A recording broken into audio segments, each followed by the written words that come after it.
Amen. Well, for those of you who don't know, my name's Loren. I've been one of the elders here at the church for a while, do a lot of stuff with Ekklesia, specifically with Burkina Faso, which we are going back to in about a month or so. So if you could keep me in your prayers. You guys have faithfully been supporting Burkina for a while. We've got a couple hundred pastors that are actually gathering in the upcoming weeks that are part of a Bible school that you help support. So I want to say thank you for that and just appreciate your continued support and your prayers for that. We are in Hebrews chapter 11 and Exodus 13. Let's start with Hebrews 11, verse 29. The Bible says, "By faith, the people crossed the Red Sea as on dry land, but the Egyptians, when they attempted to do the same, were drowned." Now, as Ian mentioned last week, there's been a transition kind of in this faith chapter in Hebrews chapter 11, where we are no longer talking about the faith of individual people like Abel and Noah and Abraham, but now we've moved into kind of the faith of an entire people group, the people of Israel. Now, Hebrews, in one short little verse, just said that the people of Israel by faith crossed over the Red Sea and all of the Egyptians were drowned out. Now, when you hear that, you might think, wow, what amazing people. Their faith must have been absolutely outstanding. What amazing trust must this group have had? How awesome are they? I mean, if you could just have that kind of faith, imagine what would happen in your life. Imagine the Red Seas in your life that you would be able to cross over if you just had the faith of them. And we kind of get this picture that they're like super faith people. Maybe they all had a big S's, hidden underneath their robes that they had there to stand for their super faith. But if we only had Hebrews, just this short little verse, that is exactly what you would think about their faith. But that's not necessarily what the book of Exodus, nor does the story of the Bible as a whole portray. It actually shows us something completely different. So in order to explore the faith that Hebrews is talking about here of Israel, we need to go back to where the story was taking place, and that is in Exodus 13. And as we pick up in the text today, we remember that Israel has just been released from Egypt's bondage. They were there for about 430 years. Much of that time was spent as slaves. So they were in chains. They were under just severe oppression. And they are now making their way to a place called Mount Sinai where they are going to go and worship God. So you've got about 2 or 3 million people that are leaving Egypt to go on a journey as a big family to go and worship God. Now just imagine that for a moment, because some of you had just the worst time getting a 2-year-old in the car to go to grandma's house, right? So imagine taking 2 to 3 million people to go to a place in the desert to worship God. But that is where they are. And here's where the story picks up. The Passover has just happened, and now the people of Israel are moving out. It tells us in Exodus 13, if you want to turn there, we're going to be looking at verse 17. When Pharaoh let the people go, God did not lead them by way of the land of the Philistines, although that was near or closest, or you might even say easiest. For God said, lest the people change their minds when they see war and return to Egypt. But God led the people round by the way of the wilderness towards the Red Sea, and the people of Israel went up out of the land of Egypt, equipped for battle. Moses took the bones of Joseph with him, for Joseph had made the sons of Israel solemnly swear, saying, God will surely visit you, and you shall carry up my bones with you from here. And they moved on from Succoth and encamped at Etham on the edge of the wilderness. And the Lord went before them by day in a pillar of a cloud to lead them along the way, and by night in a pillar of fire to give them light, and that they might travel by day and by night. The pillar of cloud by day, the pillar of fire by night, did not depart before the people. Then the Lord said to Moses, tell the people of Israel to turn back and encamp in front of Pi-hahiroth, between Migdol and the sea, in front of Baal-zephon. You shall encamp facing it by the sea, for Pharaoh will say of the people of Israel, they are wandering in the land, and the wilderness has shut them in. The Bible tells us here that from their very first steps out of Egypt, God is intimately leading the Israelites. He didn't simply speak to Moses and say, these are the directions of where I want you to go, right? He didn't give him Apple Maps to try to get them to where they were supposed to go. No, the Bible tells us that it was a cloud during the day. Psalm 105:39 talks about this cloud a little bit, and it says that he spread this cloud out before them, which if you think about it, they were in the middle of a desert. And I can tell you, having been to one of the biggest deserts in the world, the Sahara, that was incredibly kind of God. Now, when I was a kid, I used to think, because of the flannelgraph stories that my little teachers used to tell me in Sunday school, that this was like Wile E. Coyote type cloud. Just wherever the cloud went, they kind of just followed this little cloud, and that's kind of what they did. No, the cloud literally, when the cloud, which engulfed all of them, moved, they would move. When the cloud would stop, they would actually stop. So this cloud engulfs the people of Israel. In one sense, we're told that it counseled them as to where they were to go. So they would be led by the cloud. It shielded them. It comforted them, even from the hot sun that would be there in the desert. And it concealed them from their enemy. The second thing that we're told about this particular cloud is that it was a fire by night that led them. Now, deserts are interesting because deserts are really hot during the day, which is nice if you've got a cloud to cover you there, but they're also really, really cold at night. So the fire would not only light their way, but it would warm them. It would provide heat for them as they would go. Now, the Bible is very clear here that it wasn't just a cloud and a fire that led them, but it was the Lord himself. We're told that an angel of the Lord would go before him. The angel of God, God himself, through Jesus, if you would lead them on the way. God himself was with them. Now, this was incredibly important for Israel. Because if you remember the way that the book of Exodus starts, it starts terrible. It starts dark. It starts with Israel in a place of shame.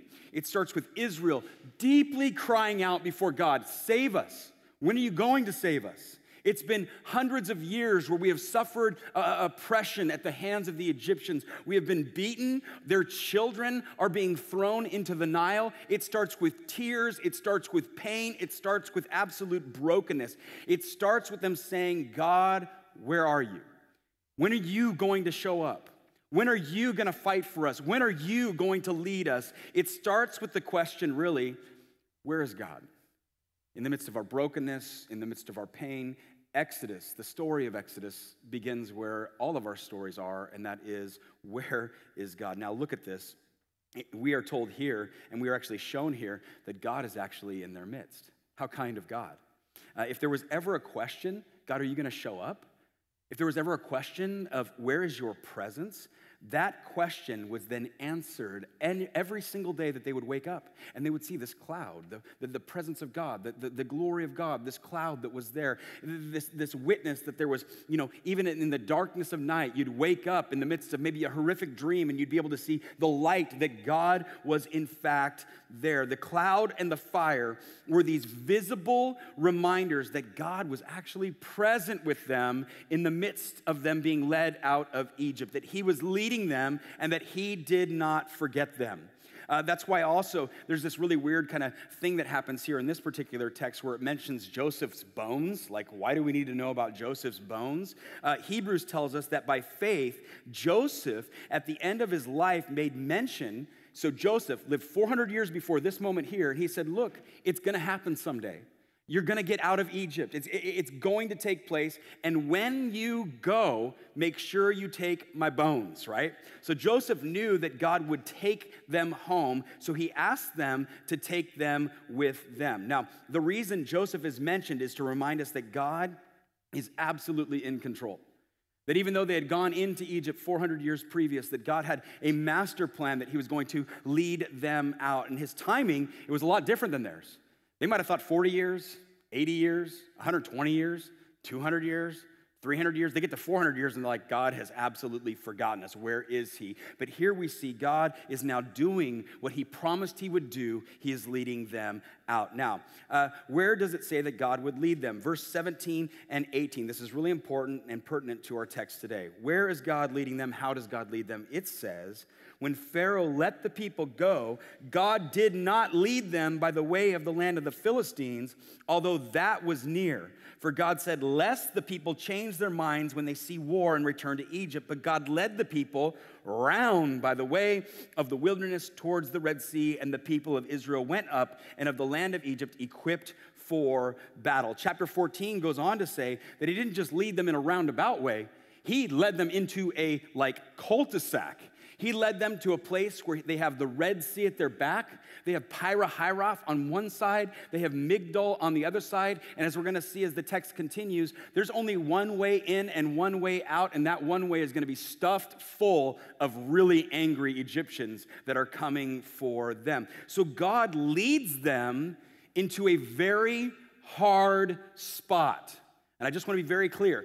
God led them. They're following a cloud. They're following the fire. This wasn't like Moses took a wrong turn, right? It's your fault, Mo. Way to go, Mo. No, that's not what it was. It was God literally leads them to this very hard spot. Now, here's the question that we're going to look at today. Why does God take us down the hard road? Why does God lead us into these kinds of spaces? I mean, some of you today are sitting here going, I'm really stuck in this spot. I'm at a dead end. I've got no options. Maybe there's just kind of junk from your past that's pressing on you a little bit. Maybe you have a deep fear, or you're dealing with anxiety because of it. Maybe you're just in a dark and hopeless state going, God, why would you lead me here? Why does God lead us to the hard spot? Because it is him that's doing the leading. It's not just because you took some wrong turn. God knew you were going to be right where you are, and he has you where you are because he knew that that's where you needed to be. The question is why? I want to give us a couple reasons here today as we kind of think through why the hard road? Why not just take us straight to the land that would be easier? First of all, God took them the hard way to first and foremost, notice this, train them. So you can note that. If he had taken them straight to the place that they needed to be, after just getting beat up and oppressed, some of them still with the fresh marks that would be on their backs of the lashings that would have taken place from the Egyptians.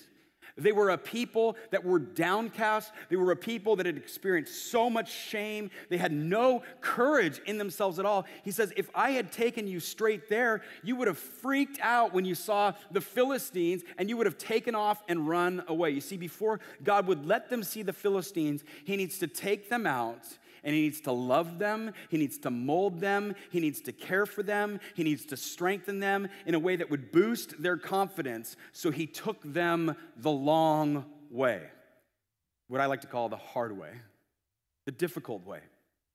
Here is the thing. When we face the hard way, a lot of times our minds want to jump to, all of a sudden, we are sovereign. And what I mean by that is, we know the future. You know what that's like. Like you get stuck in the hard spot, and all of a sudden, you know exactly what's going to happen tomorrow. You know exactly what's going to happen in the conversation. Somehow, you're able to see the future in 2 weeks, 5 years, 10 days, 3 seconds, and you know exactly what it's going to, and it's always bad, right? Like it's always super bad.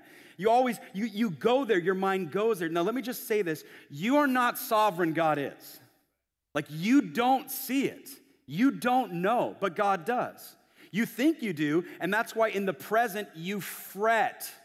That's why in the present you have anxiety, because you're looking ahead even though you cannot see that. That's why in the present you have anxiety about where you presently sit, because at night you just sit there like playing every possible horrific scenario through, and all you can see is like, it's like a Lemony Snicket, like living out a series of unfortunate events in your life, right? That's just you, and all you can see is hopelessness, but you're not God, you're not the king, you don't even know why you are where you are right now. God takes us to these spaces to first and foremost train us. What do you mean by train? Well, in the book of Hebrews, the book that you guys are studying, if you just jump one more chapter ahead, he kind of talks about this a little bit. And it really is used for the training of our own faith. And here is what the writer, the author of Hebrews says in Hebrews chapter 12, verse 7. He says this, why the hard road? Why do we get in these difficult spots? He says, it is for discipline that you have to endure. God is treating you as sons. For what son is there whom his father does not discipline? If you are left without discipline, in which all have participated, then you are illegitimate children and not sons. Besides this, we have all had earthly fathers who disciplined us, and we respected them. Shall we not much more be subject to the Father of spirits and live? For they disciplined us for a short time, our parents, as it seemed best to them, but he disciplines us, God, for our good, that we may share his holiness. For the moment all discipline seems painful rather than pleasant, but later it yields the peaceful fruit of righteousness to those who have been trained by it. Therefore lift your drooping hands, strengthen your weak knees, and make straight paths for your feet, so that what is lame may not be put out of joint, but rather be healed. The Bible tells us here that a good father will take us to hard places to train us, to discipline his sons. Now think about the imagery. God has just adopted Israel as his kids, saying, you are my people.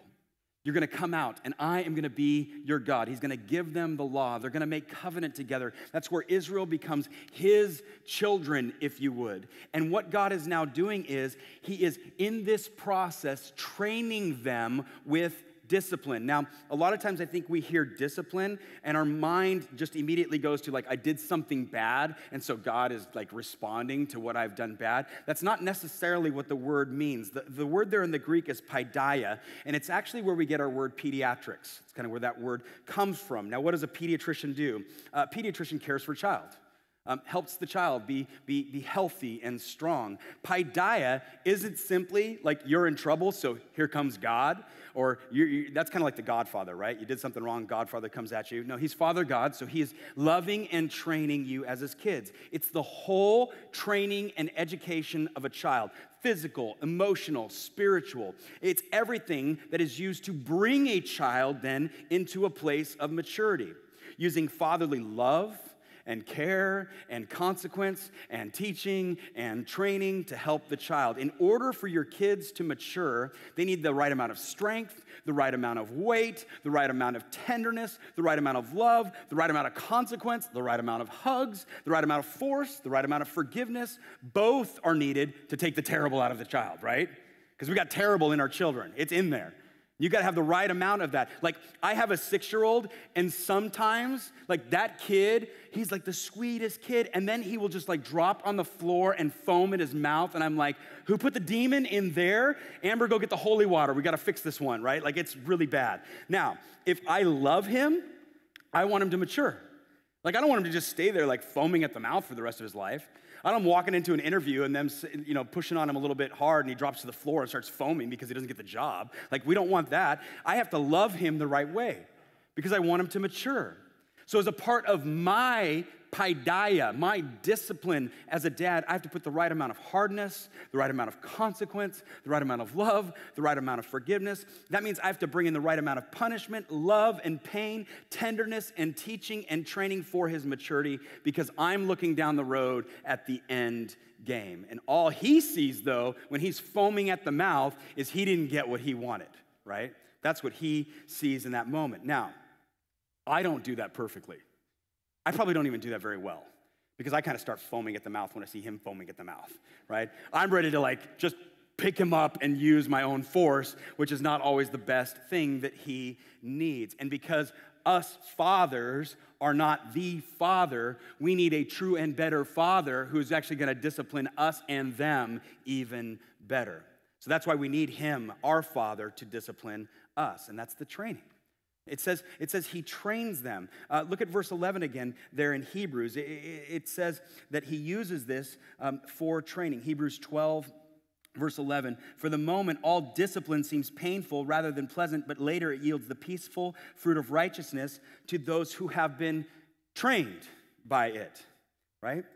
It said that all discipline seems painful, but later there's going to be this fruit. There's going to be something that comes out of this. Now, the word there, train, it's the word gymnazo. It's where we get our word gymnasium. So this is simply saying when the difficulties of life are overwhelming you, and you feel like everything is going out of control.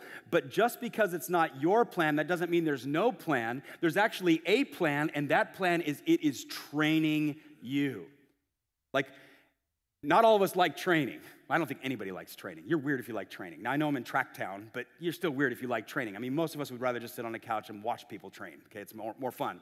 But his plan is like athletic training. That means that these places and the things that we experience where there's like the pressing and the tightness, they are necessary for us to be able to flex certain muscles of faith and belief and trust in God. They're necessary to develop us for what is ahead. Because all of us know this, right? I turned 40 this year, and so that was kind of a big milestone for me. It's probably the last birthday I'm ever going to have. But as you get older, you start to learn something. You can't just like do the things you did when you were 16. Right? I used to go get like, and this is gross, like 64-ounce Mountain Dews with like 2 Totino's pizzas and sit around and play video games till all endless hours. If I did that now, I would just die. Like if I drank Mountain Dew, I'd probably fall over dead. But you can't do that. If you do that after, at least for me, you do that after 40, that becomes like the normal thing in life. You're not going to be able to do normal things when you're 60, like tie your shoes, okay? It doesn't work. Your body's not going to be able to perform in the daily exercises, daily routines, unless you train, unless you exercise. Exercise is doing something to oppose the way your body works. It actually puts stress on your body. But unless that happens, you know, you're going to end up with like more rolls than what you guys just had at Thanksgiving all over your body, okay? So you got to have a little pressure on you in order to get the results that you want. Therefore, just as a physician, just as physical exertion helps you in your training, it's also absolutely necessary to have pressure against you in your walk with God to develop and train you, because that allows faith to grow.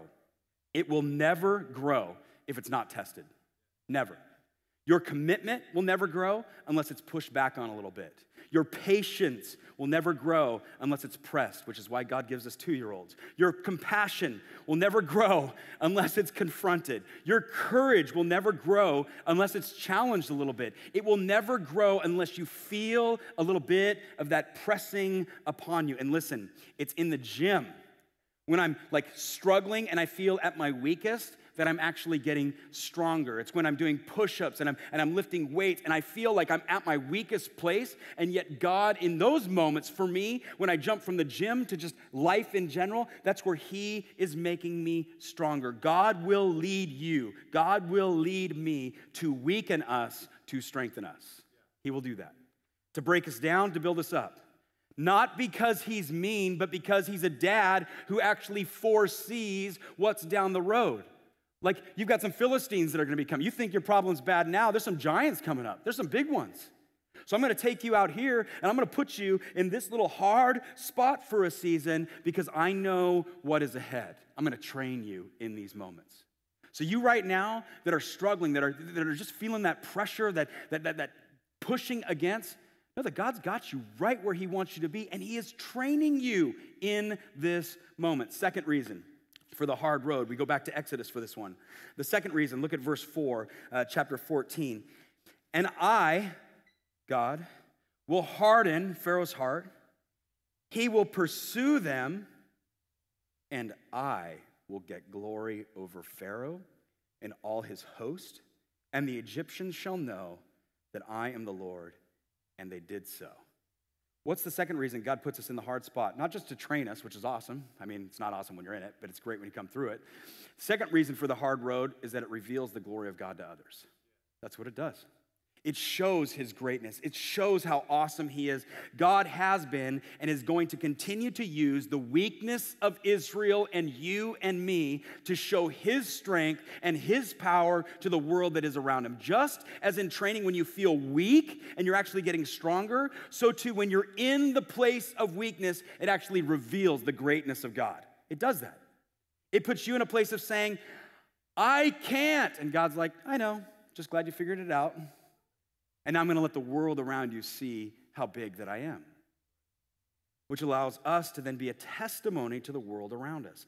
God will bring you into tight spaces so that he, which is the most important thing, not you or me, can be truly seen. Sometimes we need to be put in like a tight box so that he might be let out of that box. That may be the only way your neighbor, your wife, a friend, a spouse, a child, somebody that's kind of just maybe even been around church or touched church or maybe has just watched your life kind of developed, has seen you, even like a 2-year-old, foaming on the floor, like frustrated and hurt and upset and sad and broken, and yet then in that space of your own brokenness, God comes in and is made strong. They see it. So let me just ask you this today. What is your impossible? Like where you just go, there's no way. Like I'm in this spot, it's hard, it's difficult. It seems like there's no way. There's no way out. I got this behind me, I got this to the side of me, and I got this thing barreling down at me. Like what is your impossible? What have you talked to people about that seems impossible? Maybe it's a relationship. Maybe you really desire children. Maybe it's health. All you know is you're really, really, really stuck. And everyone around you knows you're stuck because you've like puked it up all over social media. So if you don't know what that is, I could find it out really quick. Like I'll just go to your Instagram stories or I'll check out your Facebook or whatever, and we'll see what your impossible is because you let us all know about it all the time. You're stuck. You're stuck. You guys know what I'm talking about. Because he's allowed you to take the longer road. And it's a longer road because it's not the road you expected. Like you have glory road in your mind. Like if I just started following God or if I just, do certain things, maybe I'll appease God. If I be religious and show up on Sundays and read my Bible and pray, then all of a sudden I get to be on glory road. No, there is no glory road. Jesus did everything right and he ended up on a cross. So just remember that. Puts the end to karma. There is no I do good, I get good. I do bad, I get bad. Jesus was perfect. It didn't end well, right? Like he's put on a cross. I mean, the story ends well. We know that. But the cross didn't end well. That was hard. That was difficult. You're stuck because he has allowed you to take the longer road than you expected so that others might see him through not your strength, through your weakness. Through you broken, through you weeping, through you honest, through you real, through you vulnerable. Paul the Apostle, he put it like this in 2 Corinthians. I'll read it to you, chapter 4, verse 6. For God who said, "Let light shine out of darkness," has shone in our hearts to give the light of the knowledge of the glory of God in the face of Jesus Christ. But we have this treasure in jars of clay, we're the jars of clay, to show that the surpassing power belongs to God and not to us. We are afflicted in every way but not crushed, perplexed but not driven to despair, persecuted but not forsaken, struck down but not destroyed, always carrying in this body the death of Jesus so that the life of Jesus may also be manifested in our bodies. For we who live are always being given over to death for Jesus' sake so that the life of Jesus also may be manifested in our mortal flesh. So death is at work in us, but life in you. My flesh hates that set of scriptures. I don't want to be afflicted. I don't want to be perplexed. I don't want to be sitting at home going, I don't know what's next. I don't know what I should do. I don't know the move we should make. I don't want to be in that specific spot. But listen, we exist for him. He does not exist for us. We are here for him and for his glory. And if in the big picture someone sees God through this earthen vessel being afflicted and the light of Christ shining forth out of it, that is a win. I am his creation. He's not like my genie in a bottle that does what I want. We have people watching us and they're watching to see him through us. Now, that doesn't mean you have to be perfect. That means you're just going to be broken, which we can be broken. We're very good at that. And yet, through your hardship and through your struggle, the place God has led you is an opportunity for people to see him. That doesn't mean it always works out well in the end. You don't just do this and then you get back on whatever that glory road is that you think it is. You might just live this life of brokenness, but if the point is that God is glorified, so be it. Look at what verse 5 says. So it's not just so that others will see him, and it's not just so that we're trained. Back to Exodus. The Bible says this, Exodus 5, we pick up the story. When the king of Egypt was told that the people had fled, the mind of Pharaoh and his servants was changed towards the people. And they said, "What is this we have done, that we have let Israel go from serving us?" So he made ready his chariots, and he took his army with him, and he took 600 chosen chariots and all the other chariots of Egypt with officers over them all. And the Lord hardened the heart of Pharaoh, king of Egypt. He pursued the people of Israel while the people of Israel were going out defiantly. And the Egyptians pursued them, all Pharaoh's horses and chariots and his horsemen and his army, and overtook them and camped at the sea by Pi-hahiroth in front of Baal-zephon. And I want you to picture this moment. Children of Israel have left. They're excited. They can't believe it. They're being led by a cloud during the day. There's fire at night. There's rejoicing. There's cheering. There's excitement. But now we've got a problem. Because Moses, following the cloud with all of Israel, has led them into the worst area to fight a battle. They have no way out. We have now 600 of the best chariots, the best warriors who are coming after Israel. And many, if not all of the riders on the chariots, had just lost a child. You think about that. These guys are ticked. They are coming, many of them with red eyes from the tears they had cried over the blood of their kids. They are ready to slaughter Israel. They are dressed for war. They are ready to fight. And Israel is in the worst position for battle. There is nowhere for them to go. The only option seems to be through these bloodthirsty men who are coming to destroy them. Now, the good news is that even though they are freaked out, up until this point, in just a short few month period, God's done some pretty awesome things for Israel, hasn't he? I mean, there's water turned to blood, there's been hail, that was fire, there's disease, there's wind, there's locusts, there's death. I mean, something's going on in Egypt. He's been in control of all these, this natural order of creation going into chaos. He's been in control. He's led them, cloud, fire. God's there, he's present. How do you think Israel is going to respond in this moment? I mean, God's been so faithful. He's been so good to them. How are they going to respond to this? I mean, Hebrews said they had great faith, right? Let's check it out. Let's see how great their faith is. Verse 10. When Pharaoh drew near, the people of Israel lifted up their eyes, and behold, the Egyptians were marching after them, and they feared greatly. And the people of Israel cried out to the Lord. They said to Moses, "Is it because there are no graves in Egypt that you have taken us away to die in the wilderness? What have you done to us in bringing us out of Egypt? Is not this what we said to you in Egypt? Leave us alone that we may serve the Egyptians." I don't remember that part, but that's what they said. "For it would have been better for us to serve the Egyptians than to die in the wilderness." How much faith are they exercising here? How much faith in God do they have that God is going to be for them? The term "not much" comes to mind, right? I think a lot of people, a lot of Christians think, you know what? If God would just help me out here, man, I'm going to trust him every step of the way moving forward. Just get me out of this one, God. Just get me out of this little spot back here, and I am with you for the rest of the way. If God would just be victorious over this thing, then all my future doubts, all my future fears and anxiety, it would be gone forever. For the rest of my life, I'm just going to trust God and do whatever God wants. That's really cute. Yet the Bible shows us that's just not true. That's not who we are. These people saw plague after plague after plague that ultimately set them free.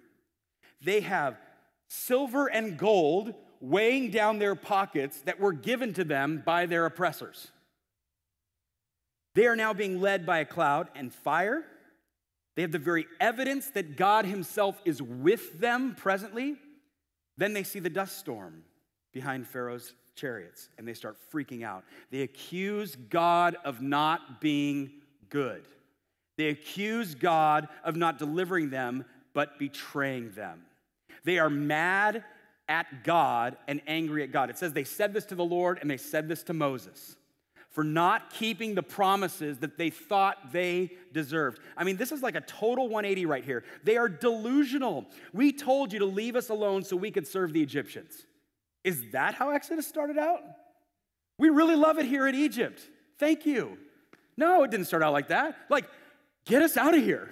Somebody deliver us. Somebody help us to escape. Somebody get us out of this place. Oh, and Moses, now what are they saying? We told you this is going to happen. It's better for us to go back there and be a slave than to stay here and die. Those are our two options, they believe. I mean, this is what they've narrowed it down to in their delusional thinking because they're trying to play God and be sovereign, aren't they? They're saying, we see this problem, so there's only two options, and they're both bad. One is die, one is be a slave. That's where their mind goes. Now, if I'm Moses right now, man, I just want to slap them, right? He kind of does later on. Think about all God has done, and they're like, we don't like it. Take us back. This was like Christmas with me with my kids a few years ago. My daughter, she was 3. And, you know, we were going to go all out for Christmas that particular year. I think we had MJ, she was 3, and then Jude was a little baby at the time.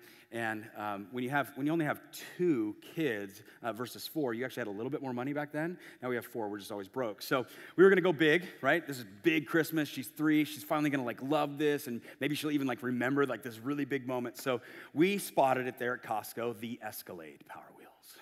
Amazing. Sweet rims, right? Had a radio in it. And I'm like, my daughter's gonna cruise the streets in this thing. She's gonna have, her hair is gonna be like blowing in the wind. It's just gonna be so, and it's sunny over on that side of the hill, so she's not gonna deal with the rain. And so we're there, and so we buy this, okay? I get home, it's Christmas Eve. I learned my lesson on this one on this particular night. I thought I was just gonna pull it out of the box and it was gonna be ready, and it wasn't. So I was up to like 2 in the morning putting this thing together. You know, I'm putting my life into like making sure the stickers are just perfect, right? Making sure there's batteries in for the radio. I mean, it looked so good, you know, waxing. No, I didn't do that. But getting it all ready for her. Put a bow on it. Next morning, my 3-year-old, she comes downstairs. And I have all these expectations of how this is going to go. She's going to I'm going to have this dad moment where she hugs me and there's like songs playing and it's just going to be so good. And she comes down and she sees it and she stomps her feet. She says, I don't like it. It's not pink, you know? And I'm just like, oh, I'll do something right now to make you not like it. You know, I kind of lost it probably in that particular moment. That's why we have a better father and Jesus is my righteousness. But that's how we are, right? So we have like an expectation of what we think we should get and what it should look like and what it should be, and then it doesn't turn out the way that we want it. We just kind of stomp our feet and like tell God off, foam at the mouth, fall on the floor, act like a little kid. This right here is a people that should be punished right now. I mean, God should have just said, okay, go back to Egypt. That's what you want? That's what you think you should get? Go back to Egypt. This is a people that have been freed, and they accuse God of being cruel.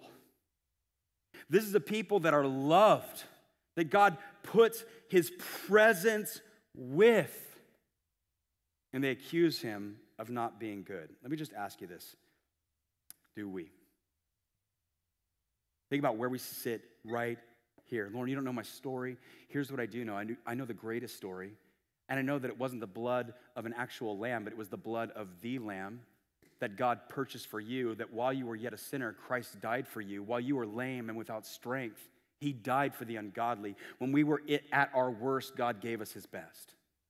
That's what I know. I know that we have a Passover that we celebrate. We celebrate this Passover where God gave his life for us. And that is, if that is all that there is in this thing called Christianity, that is enough. Because Jesus has been that good to us.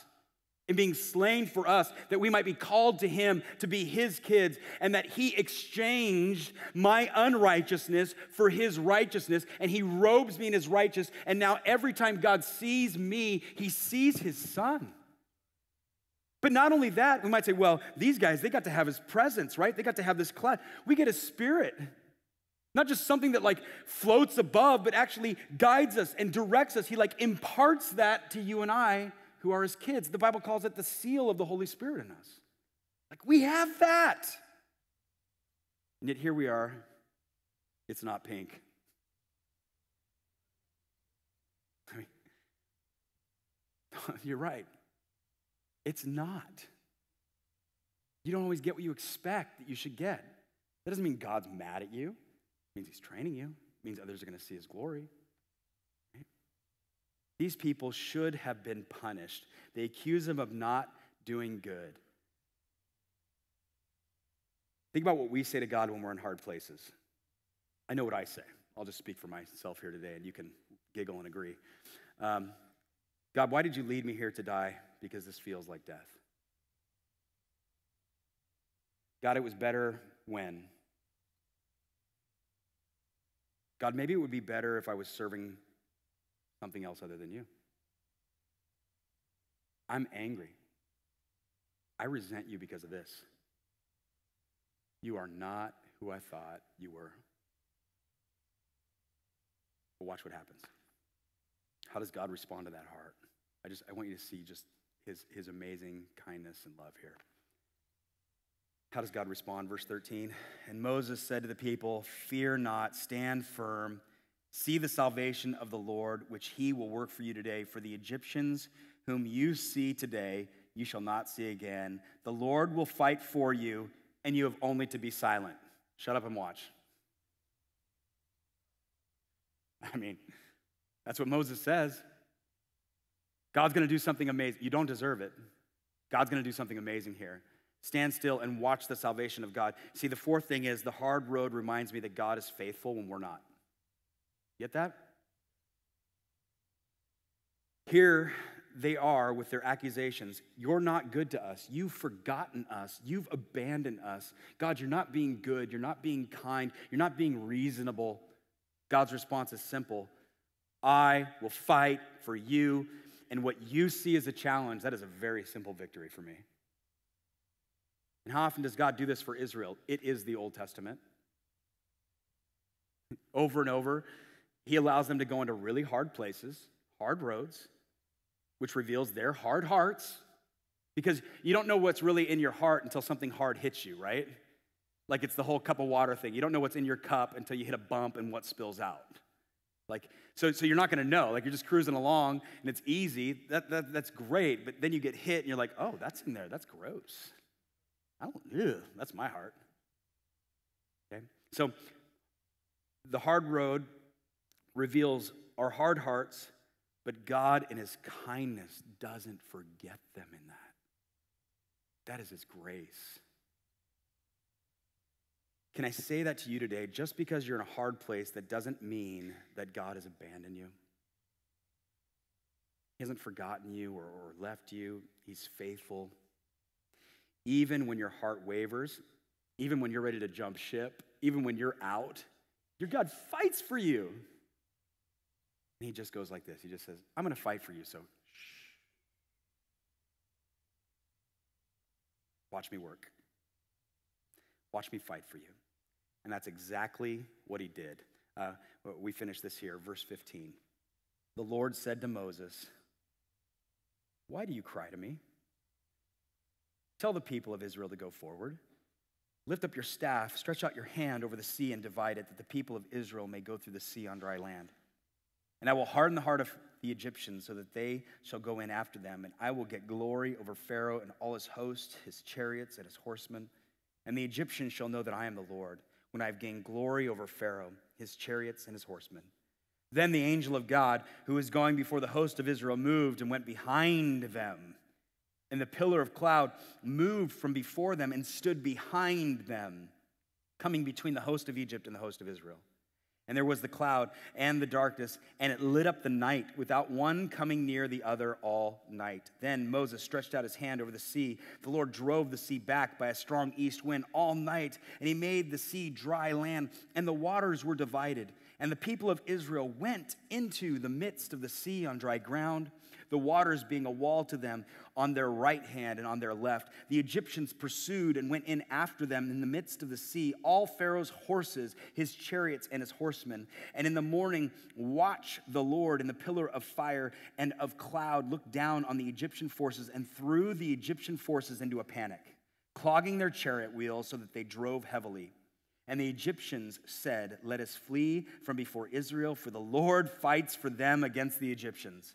Then the Lord said to Moses, "Stretch out your hand over the sea, that the water may come back upon the Egyptians, upon their chariots, and upon their horsemen." So Moses stretched out his hand over the sea, and the sea returned to its normal course when the morning appeared. And as the Egyptians fled into it, the Lord threw the Egyptians into the midst of the sea. And the waters returned, covered the chariots and the horsemen of all the host of Pharaoh that had followed them into the sea. Not one of them remained. But the people of Israel walked on dry ground through the sea, the waters being a wall to them on their right hand and on their left. Thus the Lord saved Israel that day from the hand of the Egyptians, and Israel saw the Egyptians dead on the seashore. Israel saw the great power that the Lord used against the Egyptians. So the people feared the Lord, and they believed in the Lord and in his servant Moses. What's the final reason that God takes us down the hard road? To bring us to faith, to lead us to salvation. Israel is delusional here. I mean, this is not, you just read Hebrews and it's like, oh man, they had great faith. They walked over. No, these guys are delusional. They're in denial. They want to either die or go back and be a slave. You might think they would have cried out to Moses or to God and said, "Can you think of another solution?" But all they can think of are the two. You would think they would do something, but they are just so at their end, they can't even think. They are so at a loss, they don't believe that there's any hope whatsoever outside of them. They are free, there are no chains, but they also haven't personally yet met God at Sinai, where they will form a covenant and become his people. So they're still kind of like feeling out this relationship. Who is this God? Like, okay, he's done this for us, but now we're here. What is this all about? The writer of Exodus is showing us how good Israel is able to do without God, and it's not very good. They just reach an impossible place and they don't believe. They're without God, and their two options are slavery and death. Slaves to their past to the point where they're willing to just go back. Now, God allows the hard road to see our weaknesses and to show his strength. What's interesting is the one person that's not afraid in this. Because this one person's kind of been afraid for a little while. If you read the story of Exodus, Moses is kind of timid. He's timid with God a little bit. He's not quite sure. But you get to this story here, and all of a sudden, Moses is like a rock, right? He's meeting on that. Why? Because he's met God. He's had a pretty big God encounter. He's put trust in God. Israel isn't there yet. They haven't met God in that way yet. Israel isn't free. They're in fear from Pharaoh and Egypt. They're not free yet, even from the bondage that is still coming at them. You see, the hard road leads us to trust God. The hard road leads us to faith. The hard road leads to salvation. The hard road reveals that we can't save ourselves. The hard road reveals that there is only salvation in the Lord. That's where the hard road leads. He fights for them. He saves them. He provides a way for them. And all they have to do is believe. Now, what do I mean by believe? By believe, I mean they just had to walk on the dry ground. How hard was that? They didn't have to muster up faith for the waters to part. They didn't even have to, Peter, trust and, step out onto the waters themselves. All they had to do was walk on dirt. That's how great their faith was. To put a foot down where God had already parted the way for them to walk perfectly through. And I bet some of them, when they were in that moment, they started walking. I know I'd be there. Whoa. Imagine wall upon wall. If you've seen Prince of Egypt, you know what I'm talking about. You know my generation. We go Prince of Egypt. Not Exodus, we're Prince of Egypt. So it's on the side, the big old whale coming through and all that stuff. Man, if you're claustrophobic, that's a tight spot. Got that coming up on your sides? If you're like the explorer, you're like dipping your finger in the water that's there. You're checking that out, grabbing a little fish along the way. I mean, that's cool, right? They're walking through, but as long as they believed and kept taking steps to the other side, they were saved. Because it wasn't the amount of faith that saved them, it was the object of their faith. It was God. They believed him. He fought for them. It had nothing to do with them, their righteousness, their moral behavior, how good they were that day, right? In that moment, they crossed over from what looked like death as they moved through the waters into new life. If they had tried to fight for themselves, turned around, they would have been dead. But because they walked through the road of faith, they were saved, they crossed over from death to life, and they were finally free. When are we free? When you hit the hard road and you realize, I can't. Stop trying to figure out a way out. You can't save yourself.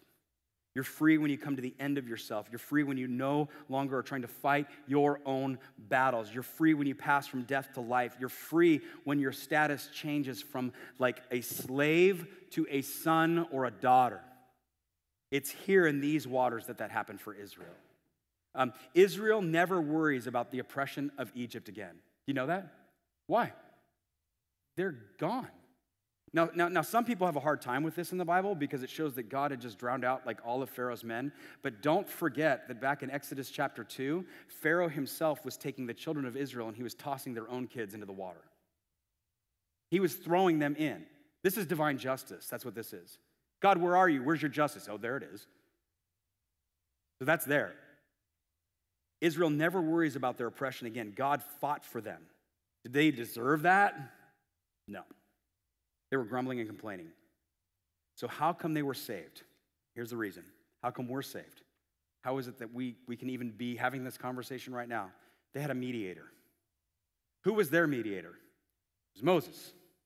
Moses stands before God, talks to God about the people, talks to the people about God. He's their mediator, right? Moses was actually even rebuked. Moses didn't even do anything wrong. Like, he's just like bringing the message to God. And then God actually rebukes Moses. Moses was standing in the gap for them. Moses raises the rod for them. Moses stretches out his hands for them. This won't be the last time that he has to mediate for them either. But Moses, what does Moses point to? Moses points us to a better mediator. Because as Hebrews says, there is a true and better Moses, and that is, every church answer, Jesus. Jesus is the better comforter, right? He's the better cloud. He's the better counselor. Jesus is the better light. He's the light of the world that leads the way in the midst of darkness. Jesus is the better Moses that mediates on our behalf, who stands as our great high priest before the throne of God and mediates for me. The mediator who took the flood of God's wrath, the one that took our own rebuke, where we should be rebuked. Jesus took that for me. He got what I deserved. And if we put faith in him, he leads us the way out. And that's where salvation comes through him. We will cross over from death to life because of our mediator, Jesus. God uses the hard road to bring us to the end of us, to save us, that we might put faith in him. You're probably on the hard road today. If you're alive, you're on a hard road. Everybody's got a hard road. From the time you wake up, you come out, you get smacked, and you just keep getting smacked around until you die. That's life. Welcome to it. Let me just encourage you this. Your God is with you. Your God is using you for his glory. Your God is faithful when you are not. Sigh. Selah.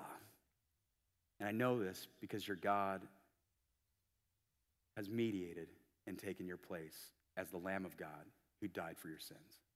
Let's pray.